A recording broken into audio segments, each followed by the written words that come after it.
Ramai yang tertanya-tanya, kenapa tak ada kapal terbang yang terbang di atas Kaabah? Jom saya share.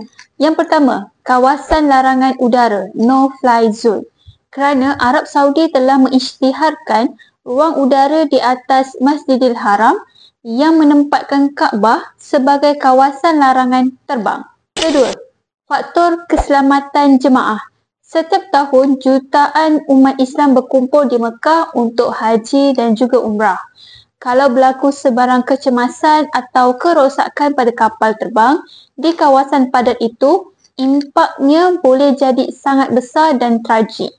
Jadi, lebih selamat untuk tidak benarkan sebarang pesawat melalui kawasan itu. 3. Tanda penghormatan.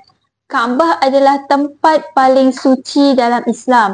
Membenarkan kapal terbang lalu betul-betul atasnya dianggap sebagai kurang sesuai dan tidak menghormati statusnya sebagai kiblat umat Islam. Larangan ini juga sebagai bentuk penghormatan simbolik terhadap rumah Allah. Share video ni sekiranya bermanfaat.